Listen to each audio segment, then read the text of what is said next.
Put some information on there, best practice, ideas, thoughts on what you would like to take forward from these past 3 days and even this morning that you heard some dynamic discussions about education and how we can empower our communities and how we can empower our schools and our teachers. So now we're going to bring up the community of practice. We're going to bring to the stage now Hadley Ferguson, Executive Director of EdCamp, to talk about some of those things that we can put into practice applicably so we can move forward. And let's give Hadley a round of applause as she comes forward. Give a round of applause. She's making her way to the stage. How many of you enjoying yourself this morning? Got some takeaways. Now we all got some homework to do, right? We all got some things that we want to take care of, some best practices and some things that we can look at to better ourselves as leaders, as educators, and as administrators as well. So now, Hadley Ferguson from EdCamp. Thank you so much. I'm humbled to be here. There's just no words. I am Hadley Ferguson. I am the Executive Director of the EdCamp Foundation, but that's just for the last 3 years. My history before that is in a middle school history classroom. How many middle school teachers do we have? Oh, not that many, right? We're a strange breed. Oops, sorry about that, Emily. Okay. Let's see if I can make my slides progress. There we go.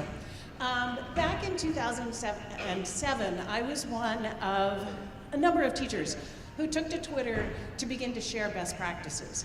And a group of us, about 9 Philadelphia area teachers, thought that it would be really fun to have an event where these digital connections could become face-to-face. And so we got together and we hosted the first EdCamp here in Philadelphia in 2010. We got some space at Drexel University, and we just sent out invitations via Twitter.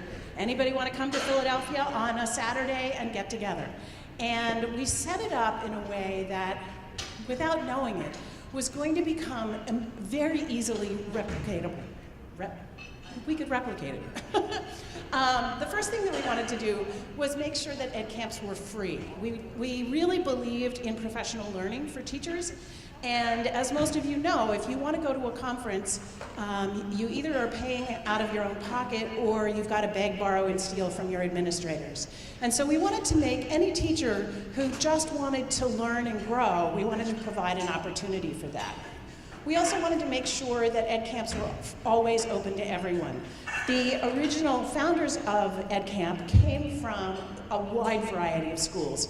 Inner city schools, suburban schools, rural schools, public, private, charter schools, and we really loved the conversation that happened when you got that cross-pollination of educators.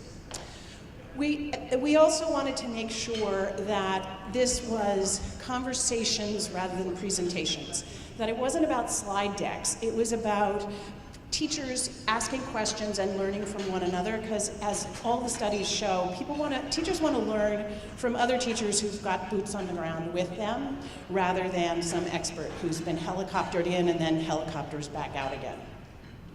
So this is what it looks like before an EdCamp starts. This is what the session board that I created last night looked like, because the conversations come from what the people who are there want to talk about. So every EdCamp depends on who comes. And the average EdCamp, usually 50, 75 people will show up, though there are EdCamps as large as 500 or 600. And it is whoever comes, what is their passion? It's timely conversations that they can take back into their classrooms that very next Monday. And we tend to pose these questions of each other, drawing from the people who were there to build the conversations that will take place. So in 2010, we had about 100 people show up in Philadelphia to have the first EdCamp, and they'd all learned about it on Twitter, and so they were tweeting it out. And in 7 other locations around the country then said, hey, can we do this? And because all you really need is a space, it was easy for the EdCamp movement to begin. And it just continued to grow and grow and grow. And now there have been EdCamps in all 50 states.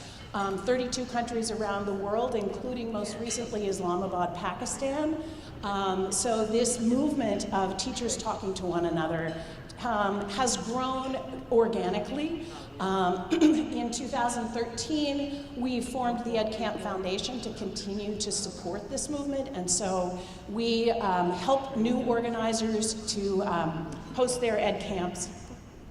And I always like to show some EdCamp logos. They take the original apple that we had a student design for us and adapt it to their location. So it's always a fun thing. You can go and look up EdCamp logos. There are thousands of them, and see how people, the energy of the teachers who all volunteered to do this work.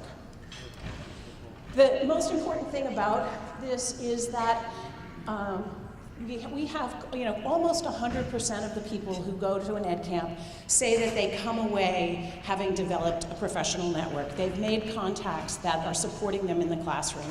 And as we know, many educators, when they go into their classroom and close the door, it feels like a very isolating experience. But an EdCamp connects them with other passionate educators who have decided to take a Saturday in order to learn and grow together. This I find kind of amazing that we've got 13.5% of people that it doesn't apply, which is probably they are administrators or parents, so they're not going back into the classroom. But 85% of the people who are going to an EdCamp say that they are learning new ideas, and some of them as many as 10 or more ideas at an EdCamp that they are taking back into their classrooms. And that up to 90% of them believe that their students are impacted by their attending an EdCamp. And some of that, I think, is they learn a new tool, they learn a new trick. But the other part of it is that these educators become empowered and excited by their own learning, and then that translates into their attitudes in the classroom.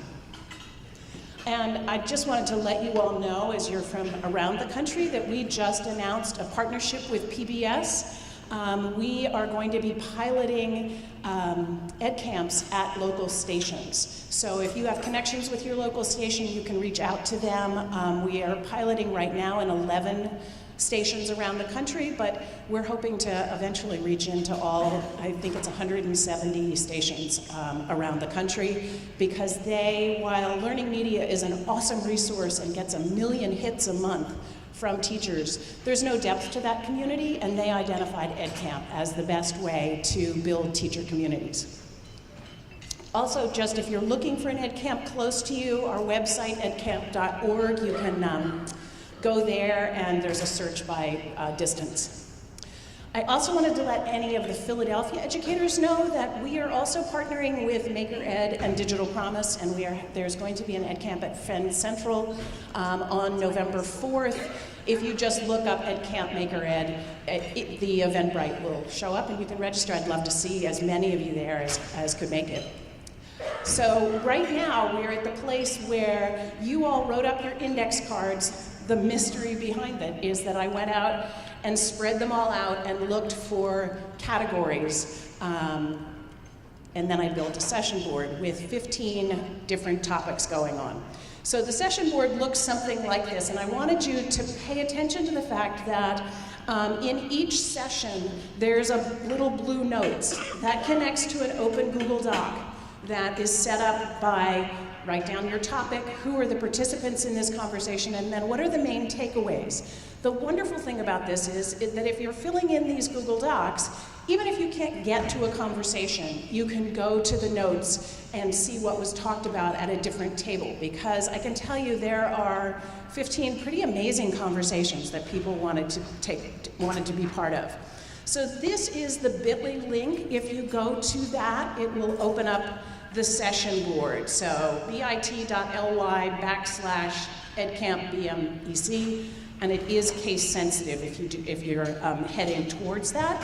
And then we need to, I don't know whether I can, excuse me, can you, maybe you can make that link, click on it and see if it'll take you there. No.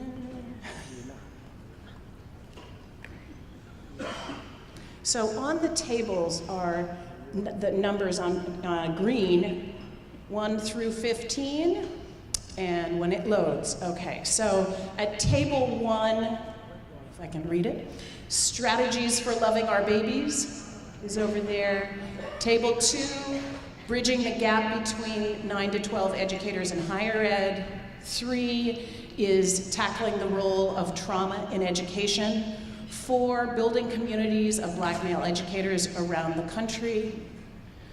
5 is working for equity in school districts.